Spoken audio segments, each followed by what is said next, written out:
Alam ko maraming gumagawa nito, pero tanungin muna kita. Kabayan, bakit mo dinadala ang cellphone mo sa CR? Alam ko maraming gumagawa niyan. May pag-aaral na ginawa dyan, kabayan.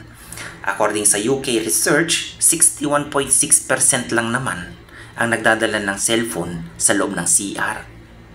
Which 6 out of 10 nagdadala ng cellphone sa CR.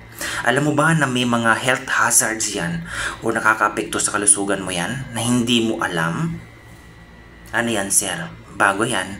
According sa isang pag-aaral na ginawa sa Seattle Times, ang sabi doon, baka hindi mo alam na itong kabuuan ng cellphone mo ay pwedeng makaseparate o maka-isolate ng bakterya. Ilan, sir? 25,127 lang naman, sir, ang nandyan sa cellphone mo. Ngayon, dinadala mo pa sa CR. Aminin mo. Sabi nila, sa panahon ngayon, maganda kasi kapag mayroong cellphone, kahit anong ginagawa mo sa loob ng CR. Pero tanungin kita, maganda ba epekto niyan? Alam ko marami gumagawa niyan. Ito lang naman ang mga hindi magandang dulot ng pagdadala ng cellphone sa loob ng CR. Magugulat ka sa panghuli. Baka isipin mo, bakit naman ako nagkaroon ng ganito? Hindi naman ako ganyan. Hindi naman ako kumakain ng ganito. Hindi naman ako... Ito ang dahilan kung bakit nagkaroon ka ng ganito. Pakinggan mo to. Ano ba ang pwedeng may dulot niya sa kalusugan mo? Una, sa mga kababaihan na pag-aralan nila na isa ito sa pagkakaroon ng UTI. Paano naman nangyari yun? Ganito yan. Yung cellphone mo, according sa studies, yung screen pa lang, okay, yung bacteria pwedeng mag-stay dyan up to 28 days. Breeding ground yan ng mga bacteria, yung screen. Kung saan kang humahawak kasi, hinahawak mo sa cellphone mo. That's why, cellphone is considered as one of the dirtiest object na kasama natin araw-araw, kabayan. Tanungin kita, ilang beses mo ba dinidisinfect yung cellphone mo?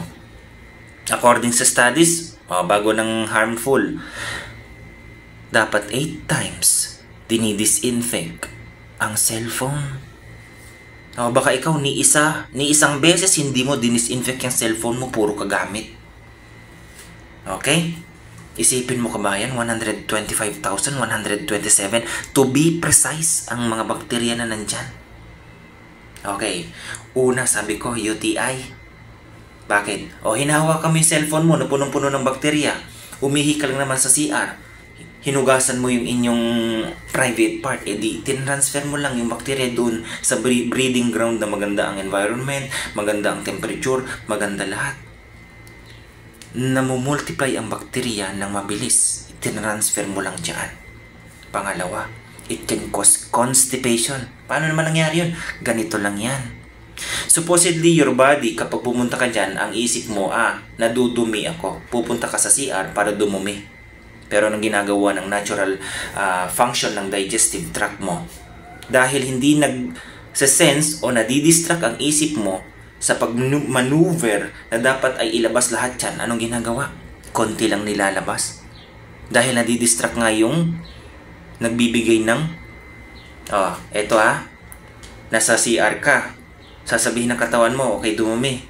Pero yung isip mo, na-distract dyan sa cellphone mo dahil sa kalalaro mo ng ML. So, konti lang ang lumabas. Ulitin ko. Hindi supposedly, yung normal function ng bowel movement, supposedly mahaba ang lalabas, konti lang ang lumabas. Okay na sa'yo yun. Diyan nagkakaroon ng constipation. Pangatlo, waste of time. Bakit? Karamihan sa atin nag-stay dyan kapag dala ang cellphone, tuwang-tuwa ka pa dyan. Lalaro ka. Kung ano mang ginagawa mo sa cellphone mo. Na supposedly tumatagal ka ng 5 to 10 minutes lang ang pag-stay sa CR, pero umabot ka ng 1 to 2 hours. Di sana dapat yung mga minuto na nasayang sa loob ng CR mo, may iba ka pang nagawa. Kaya waste of time. Hindi po ba? Ito pa. Nakaka-stress based sa studies. Kapag ikaw nagdadala ng cellphone sa loob ng CR mo, o diyan ka nakakabasa sa kung ikaw nagbabasa ng email, nagbabasa ng mga messages, o nag-i-scroll-scroll ka dyan, hindi mo namamalayan ng ilang oras ka na dyan. Bakit nakaka-stress? Kasi nakakakita ka minsan ng message na patama na hindi para sa'yo. Which is, iniisip mo ngayon, Marites. May ganun. O kaya may message ka nabasa na bad, na nandun ka pa sa loob ng CR, na stress ka na. Okay? Yung tipo ba na, paano kung hindi mo na sana dinala yung cellphone mo sa loob ng CR at hindi mo nabasa yan? Hindi stress ang abutin mo sa loob ng CR. Oh, hindi nakakaroon tuloy ng sa katawan mo. Isa din yan, epekto niyan. Okay? Kaya huwag mo nang dalhin yan para kapag may nabasa ka dyan sa loob ng cellphone mo na hindi naman patama para sa'yo, may mga ganyan, naapektuhan sila na hindi naman sila ang para sa kanya yung message na yun. O kaya, huwag mo nang dalhin yung cellphone sa loob ng CR, ha? At yung panghuli, karamihan at sinasabi sa mga studies, ang pagkakaroon ng hemorrhoids ay dahil yan, isa, sa pag-stay sa comfort room ng mahigit sa 5 to 10 minutes na nakaupo sa bowl. Bakit, sir? Ano ba ang epekto? Namamanhid na yung paa mo? Hindi ka pa tumatayo dyan? Nag-ML ka pa? Naglalaro ka pa dyan? Nakikipag-usap ka pa dyan? Nakikipag-chat ka pa dyan? Nanonood ka pa ng video sa loob ng CR na hindi naman yan ang dapat na purpose nan? O, aminin nyo. Tinatapit-tapit nyo na yung paa nyo dahil namamanhid niya. Bakit nagkakaroon ng hemorrhoids o piles? Dahil nga yung concentration of nandito na sa vessel dyan sa may bandang puwetan nyo. Okay? Yung force, supposedly, kasi naiipit na yung ugat nyo dyan sa may bandang bowl, pababa dyan sa extremities ng paa, dyan sa paa. Dyan na tuloy nagkakaroon ng concentration ng forces sa may bandang anus. Kaya ano nangyayari sa vessel? Lumalaki. O kung araw-araw mo ginagawa yan, hindi mo alam na yan pala ang dahilan ng pagkakaroon mo ng hemorrhoids. O ngayon, may magandang epekto bang pagdadala ng cellphone sa loob ng CR? Tandaan, sobra pa sa kalahati ng mga tao nagdadala ng cellphone sa CR pa. Okay? Nagtataka kayo kung yung mga bata o kung matanda ang nagdala ng cellphone sa loob ng CR, hindi nyo naman dinisinfect ang cellphone nyo, ginamit ng bata, nagtataka kayo bakit sakitin yung anak nyo. Dahil nga dyan sa mga bakterya na nandyan sa cellphone, hindi nyo alam, sinusubo yung kamay, hindi natin alam, nahawakan yung pagkain. Nagamit-gamit ang cellphone. O, ganyan pa yung mga bata minsan. O, hawak yung pagkain dito. O, salitan pa yan.